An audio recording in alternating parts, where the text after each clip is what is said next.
pause for a moment. Not to relax, but to imagine something that makes your heart go cold. What would happen if someone spent almost his entire life in worship, then lost everything in a single moment? Not a notorious sinner, not a weak man, but someone everyone looked at and believed would never fall. Picture a man who lived in worship for so long that people forgot he was ever an ordinary human being. A man whose days were not marked by work or pleasure, but by quiet sujood in the night. When the world slept, he stayed awake. When people laughed and talked, he stayed silent. When people chased after life, he stepped away from it. He was not famous in the way the world understands fame, not wealthy, not powerful, not celebrated. But there was something that carried his name farther than any ordinary echo. The awe of Allah that people could feel the moment they spoke about him. People talked about him the way they talk about a living legend. Children grew up hearing the story of a man who gave up the world to protect his soul. Sinners looked toward the place where he lived in seclusion like they were looking at a distant lamp in a dark night. They believed that if sincerity had a shape, it would look like him. No one saw him at crowded gatherings. No one heard him laughing loudly in a crowd. His life folded into a small space where time was not measured by clocks, but by the number of times his forehead touched the ground. A life that repeated so quietly the world forgot he existed, but the heavens did not. Some people live long, some people live deep, and he was the second kind. Years passed, and then more years. His steadiness became something almost sacred in the eyes of others. No one saw him waver. No one heard of him stumbling. He was like a mountain standing still in a storm, unmoved, uncracked, with no sign of softness. And then the most dangerous thing began to happen. Not outside him, inside him. No one noticed, no eyes saw it, no voice mentioned it. But deep in the heart of a man who had lived in steadiness for too long, a very small feeling began to form. Not obvious arrogance, not loud self-satisfaction, just a quiet thought. Maybe I will never be like everyone else. Maybe the paths that make people stumble are not meant for me anymore. Maybe the temptations that have shattered so many hearts were left behind long ago, far away, for a very long time. Maybe after all these years of worship, after all these nights of tears, I have crossed an invisible line that most people never reach. This is where the tragedy begins, not when a person commits a sin, but when a person starts believing he is no longer capable of sin. Most of us think collapse starts with weakness. The truth is more frightening than that. Some people do not fall when they are weakest. They fall when they believe they are strongest. Because as long as someone fears he could fall, he clings tightly to Allah. But when someone starts believing he is standing firm, he loosens the hand that was holding on to him. And that is the first moment the heart begins to slip, even while the feet stay still. Today's story is not about a sinner getting tempted. It is the story of a man once admired for holiness. A man the world believed was safe. Maybe he believed that too. And if you are listening on Prophetic History Explained, remember, these stories are not here just to retell the past. They are mirrors for us to see ourselves. If you love deep stories about the history of faith, lessons that can change how we look at ourselves, subscribe to support Prophetic History Explained. Your support is what gives us the strength to keep bringing stories that can touch the heart and awaken the soul. Because the story you are about to hear is not only an ancient story, it is a warning for anyone who has ever thought, I am standing very firm. A story that begins with the bright light of worship, but ends in a darkness no one wants to imagine. And what makes this story haunting is not how it begins, it is how it ends. A person's collapse rarely starts with a wrong action. It starts with a thought no one can see. Evil does not always show up wearing a terrifying face. Sometimes it arrives softly, quietly, without shocking you. It comes like a familiar feeling, a passing thought you do not bother to question. The man continued his life the same way he had for years. Long nights still filled with prayer, mornings still beginning in the stillness he had known for half his life. No sign of decline. No one saw him waver. No one heard him change. But something was different, not in his actions, in the way he saw himself. There are whispers with no sound, not words, not a voice, just a sensation sinking deep into the heart. And because it has no clear shape, you do not even know what you are supposed to fight. He did not hear a voice telling him to sin. There were no sudden images of temptation, no explosive desire, only something vague, and yet dangerous enough to change an entire destiny. A feeling that he had gone too far to ever turn back. A feeling that he was not like those people who stumble. A feeling that the tests that break others might never come looking for him. This is how the most dangerous evil works. It does not destroy faith, it adjusts faith. It does not make you abandon worship. It only makes you look at your worship differently. You still do the right thing. But you start thinking you are special for doing it. He never said he was better than anyone. He did not boast. He did not chase admiration. If you asked anyone who met him, they would say he was humble. And maybe he believed he was humble too. But there is a kind of arrogance that is hard to detect. It is not in words. It is in the sense of safety the heart gives itself. Loud arrogance is easy to spot. Quiet arrogance is far more dangerous because it does not make you evil overnight. It makes you careless. And when someone becomes careless with his own soul, doors that were once tightly locked begin to crack open without anyone noticing. Maybe he did not even think he was changing, because he still prayed, still wept in sujud, still lived far from the world. On the outside, nothing looked different, but inside, one small thing had shifted. He was no longer afraid that he could fall.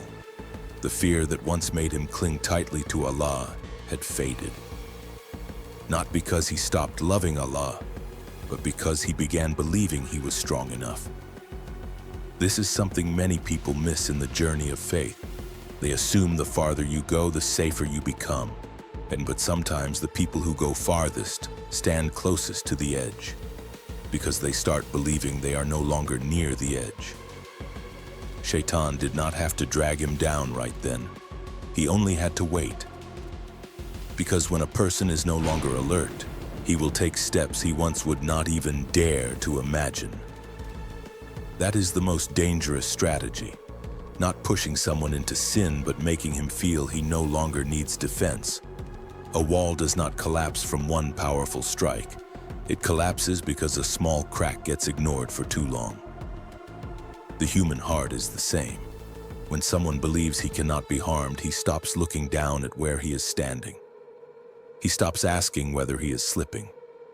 He stops begging for the protection he used to beg for every night. Not because he is arrogant the way the world understands arrogance, but because he is used to always standing firm. That is when the whisper finishes its work. Not by changing actions, but by changing perception. And once perception shifts, destiny usually only needs time. The scariest part is not that he stopped worshiping. It is that he kept worshiping, but he no longer trembled the way he once did. He lost that fragile feeling that made every prayer feel alive. When trembling disappears, fragility disappears. And when fragility disappears, people start trusting themselves more than they trust the protection of Allah. That is when the real battle begins. Not between a person and sin, but between a person and the illusion he has about himself. And the greatest tragedy is that while this battle is happening, no one can see it. No sound, no sign, no warning. In only a heart slowly changing direction without realizing it. Real tragedy rarely begins with an obvious sin. It often begins with something good that no one suspects. One day, 3 men came to the place where he lived in seclusion. They did not bring gifts. They were not looking for miracles. They were not asking for anything for themselves. They carried a worry that was heavy and real, the worry of men about to leave behind the only family they had. They were about to travel far away, and it could not be delayed. Left behind was their sister, young, vulnerable, with no one to protect her. In a world where trust is not easy to give, they could think of only one name. His name. They believed that if there was anyone on earth pure enough to protect a girl without corruption, it was him. Not because he was physically strong, but because people believed he had conquered what makes others weak. When he heard their request, his heart sank. Not because he was cold, but because he understood human limits better than anyone. For years, he had built his life by staying far from anything that could shake his heart. Not because he hated the world, but because he feared himself. So his first response was to refuse. Not the refusal of indifference, but the refusal of a man who knows he is fragile. He said he was not used to being around women. He said he feared this responsibility would pull him away from the path he had spent his entire life protecting. It was a very honest moment, a moment when he saw danger and stepped back. A moment that could have saved him if it had lasted just a little longer. But then another thought appeared. Not loud, not forceful, not wrapped in the feeling of wrongdoing. It came softly, more like a question than a temptation. If not you, then who? If a man living for Allah cannot help others, what is worship even for? That thought did not shock him because it sounded right. It wore the clothing of compassion. It did not pull him toward sin. It pushed him toward what he believed was good. And this is where many tragedies begin. When what is wrong does not arrive dressed as evil, but dressed as righteousness. He started convincing himself that helping them was the right thing to do, that refusing might be selfish. That kindness is also part of faith. Those reasons were not completely wrong, but the danger was not in the action itself. It was in the confidence that he could control the consequences. In the end, he agreed, but he did not agree recklessly. Yet he set boundaries. The girl would not live with him. She would stay in a small room nearby. He would only bring food, place it down, and leave. No conversation, no contact, nothing beyond control. In his mind, everything was still in his hands. He believed he had enough discipline to keep distance, enough strength not to be affected, enough awareness to stop if he sensed danger. This is where people misjudge themselves most, when they believe the boundaries they set will always be boundaries they keep. The three men left with relief. They believed they had entrusted their sister to the safest place possible, a place they thought no darkness could touch. And he, watching them disappear past the foot of the hill, probably believed he had just done something right, something good, an act of compassion. And no one in that moment realized a door had opened. Not the door of sin, the door of trial. The most dangerous doors are not the ones that get kicked in.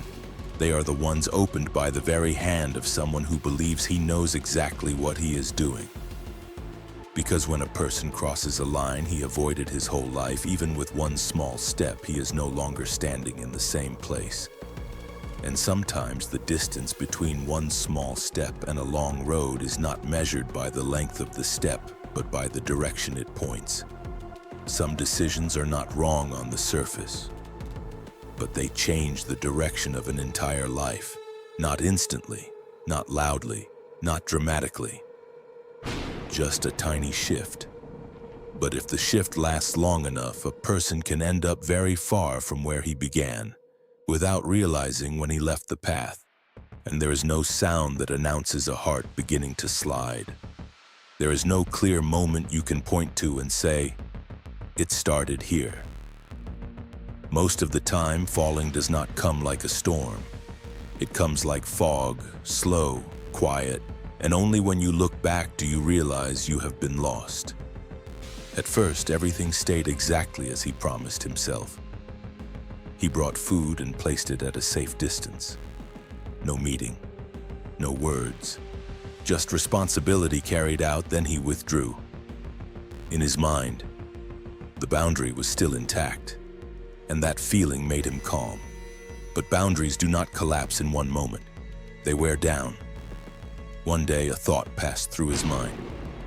What if the food sits outside too long? What if someone walking by takes it? What if the girl is afraid to step out alone? Those questions did not feel like temptation. They felt like concern, and he stepped a little closer. Not to break his promise, just to be safer, just to make sure he was doing the right thing.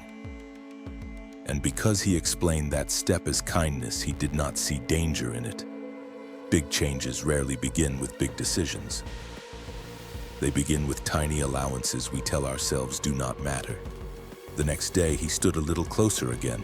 No conversation, no direct gaze, just less distance than yesterday. And when nothing happened, the human heart easily confuses silence with safety. Time passed and familiarity began to grow. One time, he heard a soft thank you behind the door. Another time, the door opened earlier than he expected. Another time, their eyes met in a brief moment he was not prepared for. Nothing exploded, no boundary shattered in one instant. But something else was happening, and something harder to see than any action. His heart started paying attention. And when the heart pays attention, it starts remembering. When it remembers, it starts returning. And when it returns, physical distance stops being the main issue. His prayers were still there. His sujood was still there. But inside, the focus was not what it used to be. A small part of him, very small, began drifting somewhere else. This is what many people do not understand about falling. It does not begin when you stop doing the right thing. It begins when the right thing no longer holds your whole heart. He still prayed. But sometimes in the silence, an image flickered. A familiar sound, a presence he never used to think about now, slipped into the quiet spaces of worship. And when worship is no longer the only direction the heart turns toward, our distraction begins. A short conversation happened, then another. Not deep, not intimate, just simple questions anyone could call harmless. But harmless things repeated again and again have a power people underestimate. Familiarity creates softness, and softness creates cracks that never existed before. There was a moment when he felt the shift, a very quick moment when he realized his heart was no longer still. But instead of stepping back immediately, he calmed himself. I am still in control. I have not gone too far. I can stop any time. This is the most common lie people tell themselves, not when they are innocent, but when they are standing on the edge. Because when someone believes he can always turn back, he rarely notices that each step forward makes the road back longer. Then one day, what no one thought would happen happened. And not because he planned it, not because he wanted it, but because the heart grew tired after too many times moving closer without moving back. One moment of weakness, one closeness beyond the boundary, 1 second that, if he could rewind it, he would trade his entire life to erase. But some moments cannot be taken back. And after that moment, everything changed fast. Not because the sin was loud, but because the consequences were silent. Fear began growing inside him. Not the fear he used to know, the fear of Allah. A different fear, heavier and darker. Fear of being exposed, fear of losing the image he had built his whole life. Fear of people seeing the real man he never thought he could become. And when fear changes, direction changes. The first sin can come from weakness. But the sins after that often come from desperation. And when someone tries to hide the first mistake, he does not realize he is pushing himself deeper into darkness. One wrong decision pulls another behind it. Not because he wants to become worse, but because he can no longer see an escape. This is the spiral many people fall into. They do not jump into darkness. They slide into it little by little until the light behind them feels too far to return. And the most terrifying part is that through the entire journey, they still remember who they used to be. That memory makes the struggle more painful than any punishment, because there is no pain greater than looking at the version of yourself you once respected and realizing you are no longer that person. Truth can be buried for a while, but it does not disappear. It waits like calm water hiding deep waves underneath. And one day, everything that was hidden rises again. When the truth came out, everything moved so fast no one was ready. The image he lived inside, the image of a worshiper, a trusted man, collapsed in an instant. No hiding place, no quiet space to think, only consequences standing in front of him like a wall he could not climb. He was taken away. No longer the man on the familiar hill. No longer the man people came to for prayers. Just a human being facing the raw truth of himself.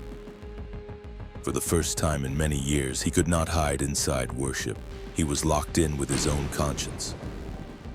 Some silences weigh more than noise, and the place he was held became that kind of silence. No familiar footsteps, no long nights of prayer, no space to soothe himself. Only memories returning piece by piece, impossible to push away. And this is something many people do not think about when they hear stories of downfall. They assume the greatest pain is the outward punishment. But sometimes the harshest punishment is being alone with a version of yourself you no longer recognize. And then, in that darkness, the final thing happened. No more vague whispers, no more hard-to-name thoughts.